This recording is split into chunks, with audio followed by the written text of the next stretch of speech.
네, 첫 번째 시간은 테마의 신 황제불패 위원과 함께 하도록 하겠습니다. 위원님 어서 오세요. 예, 안녕하세요.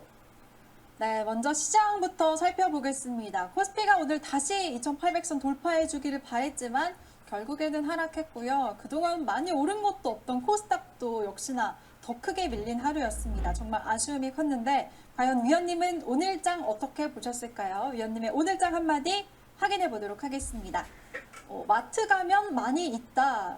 이건 어떤 의미예요, 위원님? 마트 혹시 자주 가시나요? 네, 저 마트 좋아해요. 주말에도 갔었어요. 예, 장 보러, 먹을 거. 마트 가면 많이 있죠. 아, 뭐 흔해 빠진 거. 음식들이요? 뭐 음식도 있는데 네. 예. 그 우리가 장을 보면 네. 뭘 담아야 되잖아요. 네, 예. 그 박스가 많잖아요. 마트 가면. 박스. 예. 박스에 담잖아요. 네.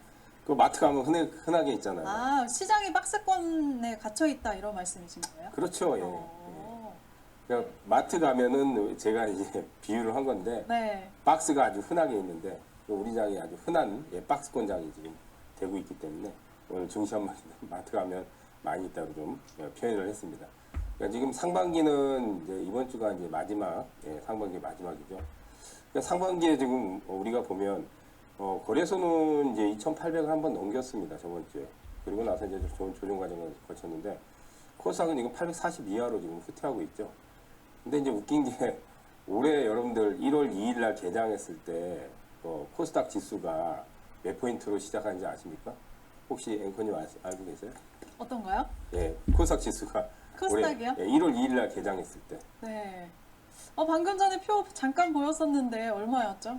866으로 시작했어요. 오, 지금 840포인트잖아요. 네. 그럼 왜 이렇게 빠질까요? 예, 연초보다 오히려 더 내려가 있는 상황이잖아요. 근데 그만큼 수급적인 부분에서 우리나라 장의 체력이 많이 약하다는 거를 증명하고 있는 거거든요. 그러니까 어떻게 보면 시장에서 돈이 잘 안 들어오기 때문에 그래요. 그러니까 한정된 돈으로 양대 시장을 끌고 올라가기가 힘들고 또 한 가지는 이제 시장에서 주도주가 지금 좀 부재한 상황입니다. 특히 이제 작년에 주도주 역할을 했던 우리가 포스코 그룹주들, 그다음 에코프로 이제 계열사들, 그룹주들.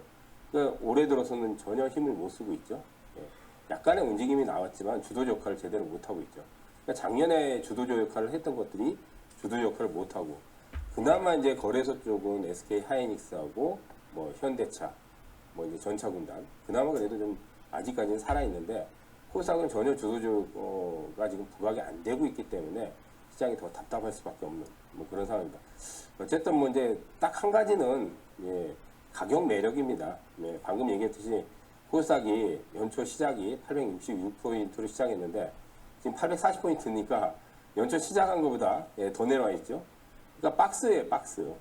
그러니까 박스는 저점은 또 잘 지지를 합니다. 우리가 이제 4월달 저점이 830포인트 되기 때문에 조금 만약에 더 내려가면 또 박스 하단부에 또 진입을 하거든요. 그래서 이제 가격 매력이 또 생깁니다. 그래서 이번 주에 뭐 조정은 오히려 뭐 저점 매수 차원으로 공략을 하셔도 되는데 문제는 이제 상단부를 돌파를 못하기 때문에 880을 뚫어야 그래야지 이제 올해 상반기 922포인트까지 가는데 그거를 이제 가지를 못하기 때문에 뭐 어쨌든 하반기까지는 계속 박스권의 흐름을 보일 거라고 생각이 되기 때문에 좀 답답한 장세가 당분간 더 계속될 수밖에 없고 여기서 이제 대안은 우리가 대형주도 사실은 주도주 몇몇 종목도 빼고는 시세 내기가 좀 쉽지 않습니다. 그렇다고 해서 또 개별주들이 잘 가냐? 개별주도 안 갑니다. 그러면 대안이 뭐냐? 오로지 대안은 테마예요. 테마. 우리가 2022년도에 그 역대 최대 하락이 발생이 됐잖아요. 미국에서 이제 미국도 이제 빠졌지만은 그때 대안이 뭐였냐? 하락이 거의 고점 대비해서 뭐 한 900포인트가 나왔는데 역대 최대 하락이지만 테마가 그때 되게 잘 터졌어요. 그러니까 대안은 테마밖에 없어요. 그래서 테마 이슈를 가진 종목들이 지금은 대안이 될 수밖에 없기 때문에 뭐 계속적으로 하반기에는 테마 쪽에 집중을 하시는 게 가장 뭐 현실적인 투자 대안이 될 수 있다. 좀 이렇게 말씀을 드리도록 하겠습니다. 네, 위원님이 오늘 장 한마디 마트에 가면 많이 있다. 박스권 장세에 갇혀있는 우리 시장 이렇게 재밌게 비유를 해주셨습니다.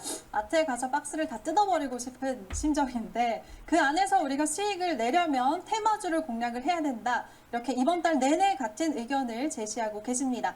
그렇다면 지금 시점에서는 어떤 테마를 공략하면 좋을지 오늘 장 강했던 테마 3가지 함께 살펴보시죠. 네, 여름 관련주 조선기자재 K산유국 테마 오늘도 강하게 움직이는 모습 보였습니다. 하나씩 살펴보시죠. 때이른 폭염을 맞이한 이번 달 6월 여름 벌써부터 이렇게 더우면 한여름인 7, 8월에는 어쩌려고 그러나 걱정이 많으실 텐데 우려가 현실이 될 것 같습니다. 지금보다 더 강한 더위가 이제 장마 이후에 7, 8월에 찾아올 거라는 예상이 제기가 됐고요. 이런 이슈 때문에 오늘 여름 관련주들의 매수세 강하게 몰렸습니다. 그 안에서 종목들 보면 에어컨 관련한 파제코가 오늘 장에서는 가장 크게 올랐습니다. 네, 두 번째 테마 조선과 조선기자재 관련주들입니다. 홍해 사태가 장기화되면서 컨테이너선 발주에 대한 기대감이 커지고 있습니다. 그리고 상하이 컨테이너 운임지수가 1년 9개월 만에 최고치를 기록하고 있고요. 또 수주에 대한 모멘텀도 이어지면서 증권가에서는 조선과 조선기자재 관련주들에게 모두 슈퍼사이클에 대한 전망을 내놓고 있습니다.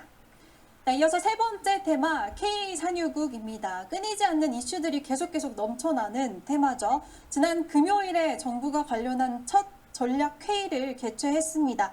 현재 글로벌 기업인 엑슨모빌 등 5개의 해외 기업들이 사업 투자에 관심을 보이는 것으로 전해지고 있는데요. 오늘도 관련주들의 매수세가 계속 이어지면서 오르는 종목은 또 계속 오르는 모습을 보였습니다. 이제 종목 선별이 가장 중요한 테마일 것 같습니다. 네, 이번에는 지금 시점에서 위원님의 원픽 테마 한번 골라볼게요. 위원님 이 안에서 어떤 쪽을 가장 좋게 보실까요? 제가 뭐 2주 전에도 이제 K산유국을 한번 고르고 네. 이제 가스공사를 또 탑픽으로 얘기를 했던 게 기억이 납니다. 맞아요. 오늘도 이제 산유국 쪽을 또 보도록 하겠습니다. 오늘도 역시나. 네, 네. 네, 알겠습니다. 지금 시점에서 아직 늦지 않은 거죠, 위원님?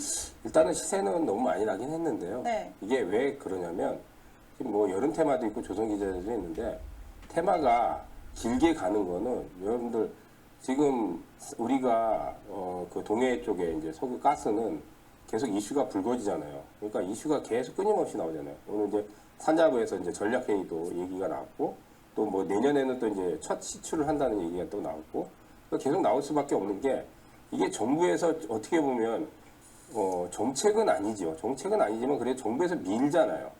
그래서 주식시장에서 가장 길게 가는 게 정부에서 정책으로 미는 거 아니면 정부에서 추진하는 사업 이런 것들이 만약에 테마가 형성되면 가장 길게 가요. 가장 깁니다, 이게. 예, 이거를 아셔야 돼요. 가장 길게 가요. 하지만 이제 시세라는 거는 끝없이 올라갈 수 없기 때문에 어느 정도 가면 고점을 치잖아요. 그러면 이제 폭락이 나올 거예요. 하지만 폭락이 나오면 끝나나요? 안 끝나요. 다시 폭락하고 또 다시 가요. 우리가 이제 예를 들어서 올해 반도체 업황이 턴을 하면서 굉장히 크게 갔잖아요. 근데 반도체에서 이제 주도주인 뭐 SK 하이닉스 뭐 지금 잘 가고 있죠. 근데 중간중간 조정 거쳤죠. 거기에 이제 주도 섹터의 한미 반도체가 폭락하면 또 가고, 폭락하면 끝났다. 근데 또 가고, 폭락하면 또 가고. 예, 그런 것처럼 주도 테마의 대장급들은 폭락이 나오고 나서는 또 갑니다. 그렇기 때문에 이 당분간은 물론 너무 많이 오른 부담감이 있지만 산유국에 관련된 이슈는 계속 불거지기 때문에 또 정부에서 강력하게 지금 밀고 있기 때문에 그래서 테마 이슈가 불거졌을 때는 정부에서 미는 정책, 정부에서 추진하는 사업 이게 가장 길게 가기 때문에 계속적으로 집중을 해야 된다. 그걸 좀 말씀을 드리도록 하겠습니다.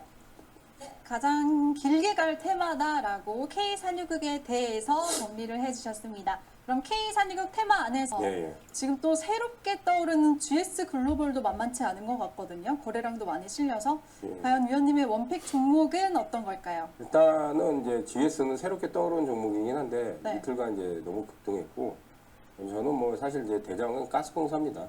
실질적인 수혜주고 가스공사 좀 많이 오르긴 했어요. 네. 근데 장기적인 관점에서는 아직 끝나지 않았다.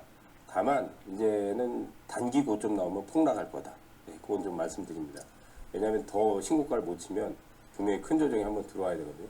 근데 대장은 폭락 이후에 또 가요. 나중에 보면 폭락하고 나서 또 올라갑니다. 그렇기 때문에 아까도 얘기했듯이 이 산유국 테마는